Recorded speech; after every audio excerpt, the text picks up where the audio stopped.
Constitucionales, un programa auspiciado por la Asociación Argentina de Justicia Constitucional.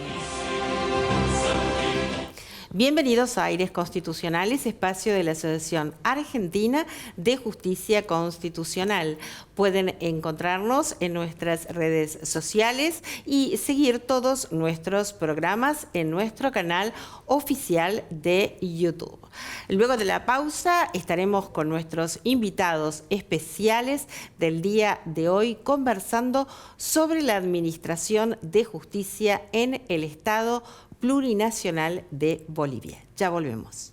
Aires Constitucionales, un programa auspiciado por la Asociación Argentina de Justicia Constitucional.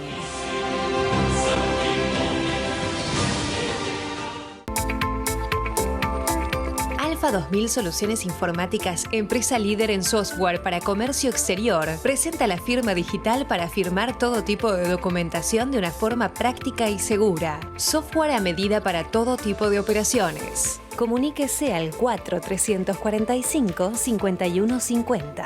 www.alfa2000.com.ar.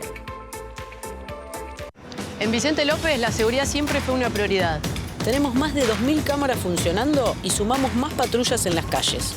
Porque cuando de seguridad se trata, no tenemos excusas. Trabajamos para mejorar ayer, hoy y siempre. Vivamos Vicente López.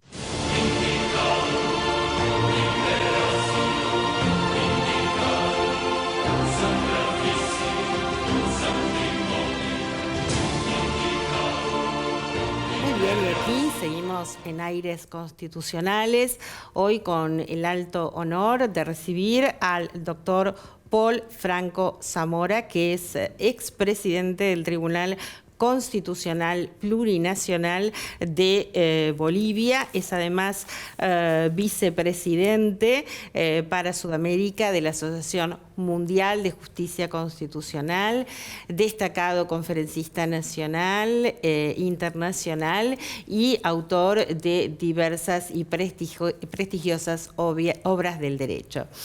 También nos acompaña el doctor Fernando Escobar Pacheco, que es académico y abogado litigante. Como académico es profesor de las maestrías de Derecho Constitucional de la Universidad Andina Simón Bolívar. Bienvenidos, doctores, alto honor en recibirlos en este espacio. Muy bien, doctor Franco Zamora, la primera pregunta, ¿qué significa un Estado plurinacional como el de Bolivia?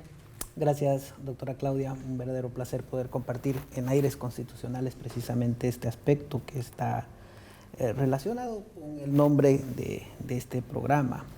Estado plurinacional puede implicar muchas cosas, pero entre las que podríamos destacar es el reconocimiento pleno del pluralismo jurídico dentro de un ámbito de una pluralidad de jurisdicciones, un reconocimiento de la justicia indígena originaria campesina que en mi país y de acuerdo a la Constitución se encuentra en el mismo rango que la justicia ordinaria o la justicia formal. Además, dentro de lo estructural del Estado es la presencia precisamente de aspectos que tienen que ver con el reconocimiento de la pluralidad de los derechos de las naciones y pueblos indígenas originarios campesinos, y por supuesto también esto irradia a las instituciones, entre ellas la Administración de Justicia. Para un abogado litigante, doctor, bienvenido. Gracias. Muchísimas gracias por acompañarnos. ¿Qué significa una administración de justicia que tiene conciencia de justamente una comunidad plurinacional de diversas culturas? Bueno, primero, muchas gracias, doctora, por la invitación y muy feliz de estar acá con todos en Buenos Aires. Lo más importante es entender que la construcción de un Estado plurinacional es una reivindicación histórica en Bolivia que definitivamente tenía un sentido simbólico de reivindicar a los pueblos indígenas originarios campesinos, pero ya cuando aterrizamos en el ejercicio práctico del derecho, o el derecho de carne y hueso, como decía algún profesor, ahí vemos los problemas prácticos del uso de cierta terminología, ¿no? Y evidentemente, cuando hablamos de una administración de justicia plural, intercultural, con el pluralismo jurídico encontramos ciertas deficiencias porque evidentemente compatibilizar dos sistemas de conocimiento, de entendimiento, de cosmovisión sobre lo que es la justicia no es tan sencillo. Entonces, justamente el Tribunal Constitucional Plurinacional ha sido creado como una institución que tiene que armonizar el ejercicio de ambas justicias, tanto la occidental como la indígena, originaria y campesina, que es el ideal, digamos, que en este proceso de armonización se pueda construir un diálogo interjurisdiccional. Ya en temas prácticos ha habido ciertos conflictos, porque evidentemente hay una instrumentalización de la justicia indígena por algunas comunidades o por probablemente entidades que no son ni siquiera comunidades indígenas, que se autodefinen como indígena, originario y campesinos para ejercer justicia indígena. Ahí hay un problema práctico que es complejo, entonces el tema de la identidad es una complejidad, y también el contenido de los usos y las costumbres, ¿no? Porque evidentemente digamos, el derecho indígena no es que está sistematizado en códigos, porque no tiene esa raigambre napoleónica, sino que son usos y costumbres que se han ido dando a lo largo de los siglos. Entonces, identificar el contenido legítimo de la justicia indígena es un desafío también complejo, porque evidentemente con usos y costumbres se puede justificar prácticamente cualquier acción. Ahí está la racionalidad que le tiene que poner evidentemente el Tribunal Constitucional en un ejercicio que considero que es altamente interesante para analizarlo desde la perspectiva de la antropología jurídica que se puede hacer en la región, ¿no? Doctor, recién escuchaba que el doctor Escobar mencionaba esta cuestión vinculada a la armonización, ¿verdad?, del derecho occidental con el derecho vinculado a esta cultura plurinacional, este conjunto de comunidades, por decirlo así, que tienen diferentes parámetros respecto a cuáles van a ser los lineamientos para ustedes poder dictar una sentencia. ¿Cómo usted ve porque también habló de los avances en la armonización, cómo usted ve los avances en la armonización de ambos derechos, ¿no?, el consuetudinario y el occidental, ¿no? Ha sido muy complejo y todavía Claro. va a ser muy, muy complicado, muy complejo, porque entendamos que dentro del ámbito que se menciona a veces comúnmente como naciones, hay una conformación estructural. La Constitución boliviana establece el reconocimiento a pueblos indígenas, originarios y campesinos. Entonces, es altamente complejo, obviamente, percatarse que cada pueblo, cada nación, cada comunidad tiene sus propios usos, sus propias costumbres, su propio ejercicio de derecho, y precisamente armonizar, ver la forma, cómo se resuelven estos conflictos y si los mismos se resuelven amparados en la Constitución Política del Estado y no se ejercen más bien algunas conductas que estén fuera del marco constitucional, es el primer elemento. El Tribunal Constitucional Plurinacional Boliviano ha tenido esa misión de, primero, que los pueblos indígenas, originarios, campesinos y por ende su justicia pues esté enmarcada siempre en el respeto de los principios, los derechos y las garantías constitucionales. Ese es un parámetro para precisamente a partir de allí ejercer la justicia constitucional, y de repente ese es uno de los logros más importantes o avances más importantes que ha tenido el Tribunal Constitucional Plurinacional Boliviano. Obviamente es una tarea todavía que debe mantenerse, sí, y hay que concentrarle esfuerzo también en que pues la efectividad de la justicia indígena, originaria, campesina, que garantice la solución de la conflictividad, ayude a descongestionar la gran carga procesal que tiene la justicia ordinaria. Bien. Doctor Escobar, usted es profesor de Derecho Constitucional. ¿Cómo le explica a sus alumnos cuáles son las fuentes del derecho y la jerarquía normativa? Es una pregunta muy interesante porque por dos razones. Primero, en Bolivia no tenemos una norma dentro del ordenamiento jurídico que te enliste las distintas fuentes del derecho. Es una complejidad porque evidentemente, por ejemplo, la Constitución, la ley son fuentes evidentes del derecho, pero ahí viene un tema que es sumamente interesante de debatir, y es cuál es el rol, por ejemplo, de la jurisprudencia o de las decisiones de la justicia indígena, originaria y campesina con ese estatus que le da la Constitución.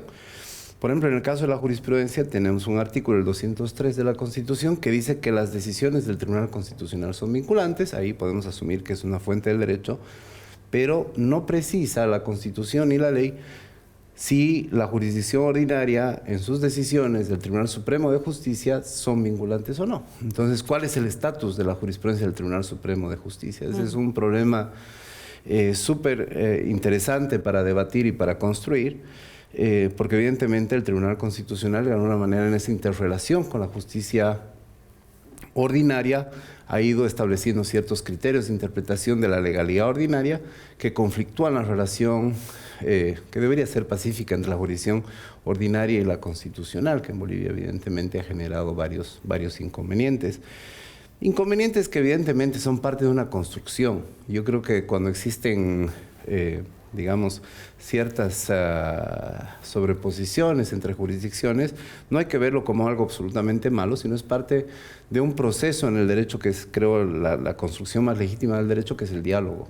Claro. Entonces, evidentemente, si uno ve qué pasaba en Bolivia antes de la creación del Tribunal Constitucional en el 94, teníamos una justicia que no tenía un contralor de la constitucionalidad de la acción del órgano judicial. Y eso significaba, porque nuestro sistema de control de constitucionalidad, si bien era difuso, no era claro, no había una posición clara de la jurisdicción ordinaria en el sentido de que iba a ejercer el control de constitucionalidad. Sí. Desde que aparece el Tribunal Constitucional, se ha creado en Bolivia una conciencia de la importancia de la Constitución, y actores como el doctor Franco definitivamente han aportado en la construcción y en consolidación de un sistema, de un Estado constitucional de derecho. Eso no implica que no existan deficiencias, y una de estas justamente es esa interrelación entre la jurisdicción ordinaria y la constitucional, porque las decisiones de la constitucional sí son vinculantes dentro del sistema de fuentes y las otras no. Entonces, ¿está por encima la justicia constitucional de la justicia ordinaria? Claro, claro. Doctora, a ver, como para entender bien, ¿cuáles serían las diferentes instancias jurisdiccionales? Primera instancia, instancia de revisión. ¿Cómo funciona esto? En un resumen muy global de cómo funciona el sistema procesal en Bolivia, nosotros tenemos la jurisdicción ordinaria con sus 3 instancias tradicionales, ¿no? Primera instancia, apelación y casación. Bien. Casación es el Tribunal Supremo de Justicia. Bien. ¿No?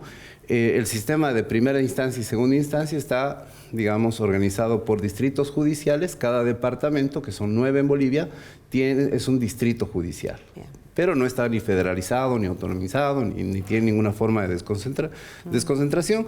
El Tribunal Supremo es único y ejerce la jurisdicción para todo el país. Las decisiones que emite el Tribunal Supremo de Justicia en casación, ¿no? Que es la última instancia, o que debería ser la última instancia, todavía admiten la posibilidad de que se presente una acción, por ejemplo, de amparo constitucional contra la decisión que resuelve el recurso de casación.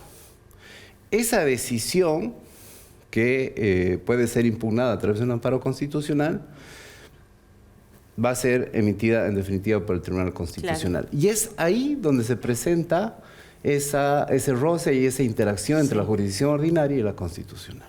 Clarísimo. ¿Cómo llegan los magistrados a cumplir sus funciones? ¿Cómo son electos? Bueno, dentro de esta estructura que estábamos comentando, y como bien lo menciona el doctor Escobar, dentro de ese marco de la plurinacionalidad, en mi país, pues el sistema de acceso a la magistratura es a través del voto popular.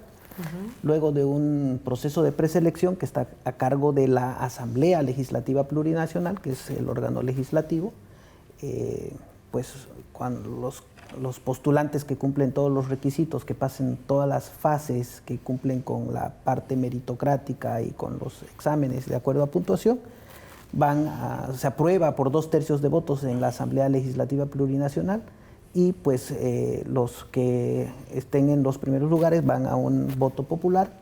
En los 9 departamentos, los magistrados del Tribunal Constitucional Plurinacional se elige 1 por departamento. El Tribunal Constitucional está compuesto precisamente por 9. Entonces, en cada departamento, en circunscripción departamental, se lleva adelante un proceso eleccionario, y el magistrado que obtiene la mayor cantidad de votos es el magistrado electo titular, y el que le sigue es el magistrado suplente.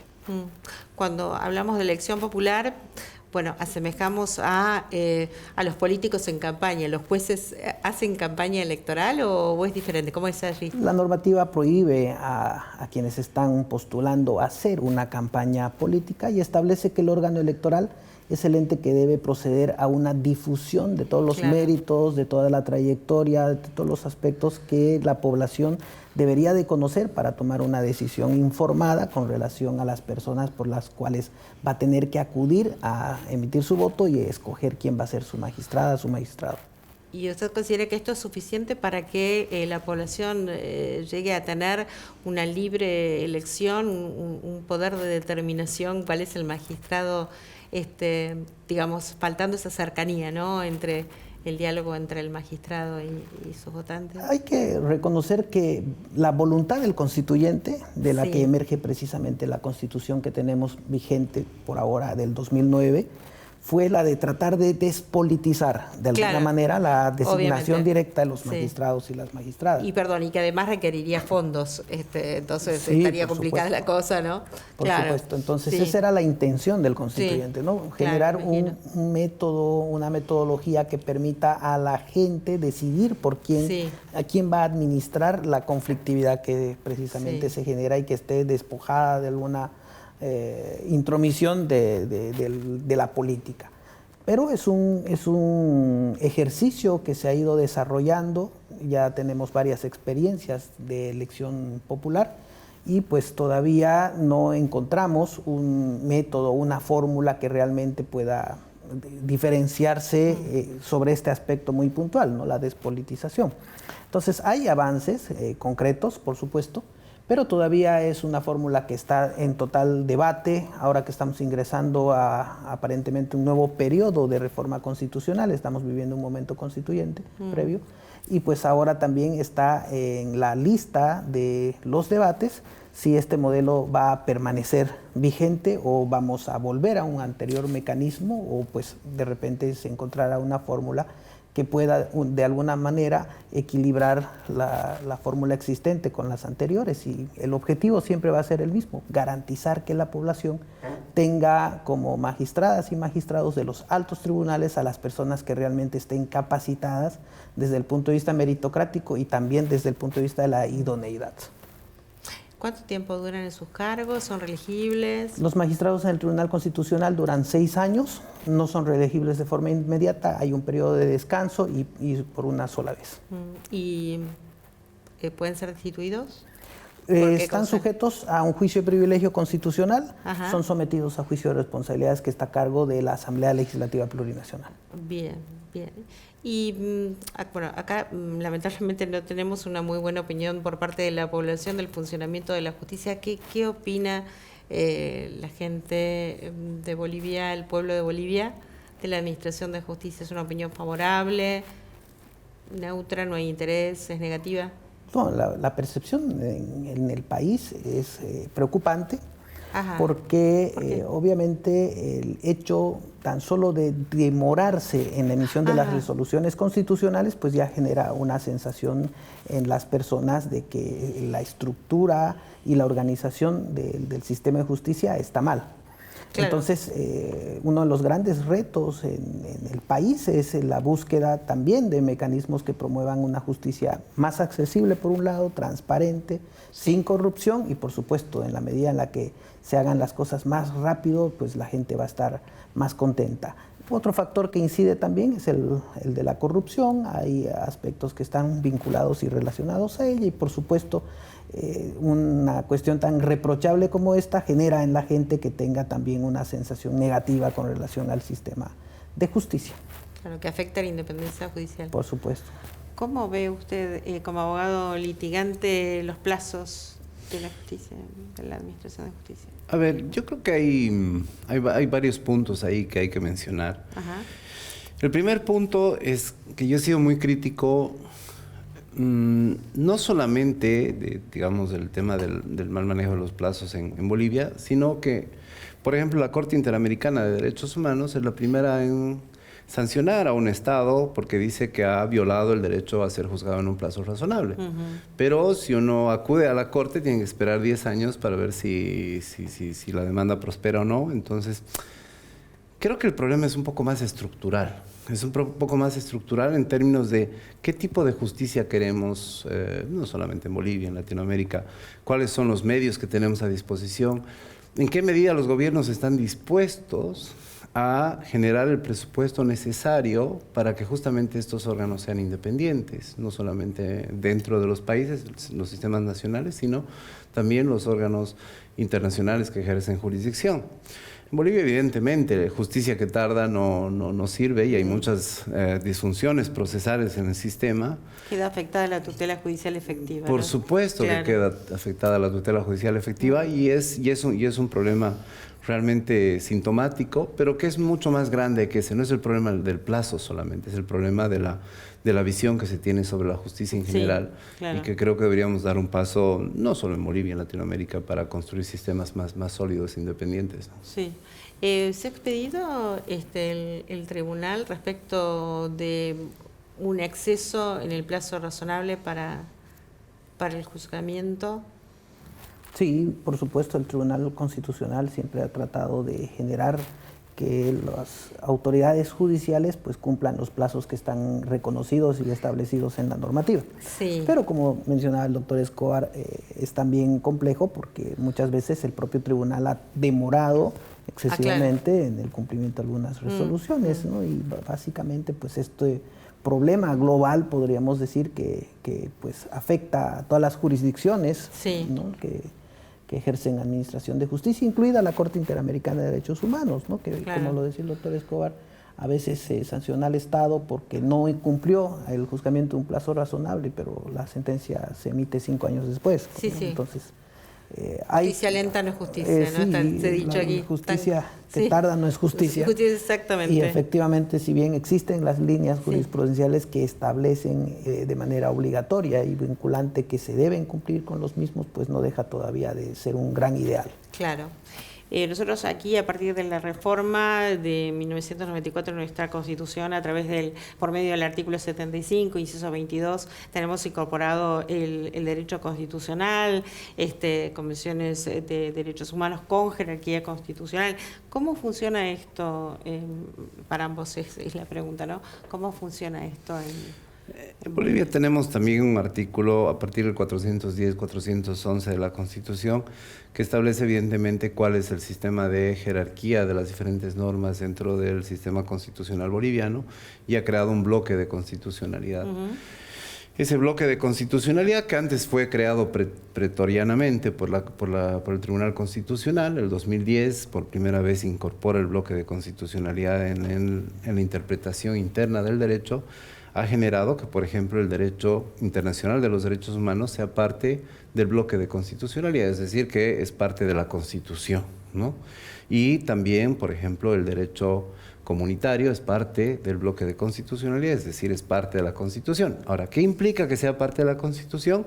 De nuevo estamos en un problema muy grande porque justamente si hay un mal uso, nosotros sabemos que la interpretación jurídica no necesariamente es una ciencia muy exacta porque depende, digamos, de ciertos criterios metodológicos del intérprete, pero puede ser sometida a cierta manipulación. Y es lo que de alguna manera ha pasado en Bolivia en algún momento, cuando se emitió una sentencia, que era la sentencia 84-2017, que se hizo una interpretación de que el artículo 23 de la Convención Americana permitía un derecho humano a ser reelegido de manera indefinida. Y ese es un tema que es... Yo no voy a hacer un juicio de valor, pero voy a decir es un tema que es discutible. Y es a través de una interpretación de la propia convención, porque está en el bloque de convencionalidad, que yo me permito anular una norma de la Constitución interna. Entonces ahí tenemos un debate filosófico que es interesante para saber cómo esa relación es constructiva o no entre el bloque de constitucionalidad, que es amplio, muy amplio en Bolivia tal vez, y la propia Constitución. ¿Cómo ve usted, doctor, cómo funciona este bloque de constitución? Bueno, en perspectiva de derechos humanos podríamos afirmar que tratándose de cuestiones relacionadas precisamente a derechos de las personas, el tribunal ha respondido en buena manera porque aplicando y ejerciendo el control de convencionalidad muchas veces ha tutelado los derechos de las personas que, pues, contenidos en las normas que forman parte de este bloque de constitucionalidad o del Corpus Juris Interamericano de Derechos Humanos, pues ha recogido las que sean más favorables y pues ha concedido en ese sentido una mayor protección al ámbito de los derechos, ¿no? Que en su generalidad pues podríamos calificar como una medida protectiva, garantista.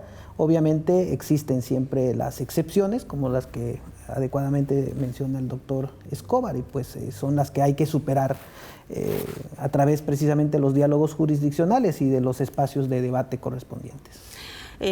Muy bien. Bueno, usted es vicepresidente de la Asociación Mundial de Justicia Constitucional para Sudamérica, ¿verdad? Y estamos ante la realización del 8º Congreso, ¿verdad?, de la Asociación Mundial de Justicia Constitucional.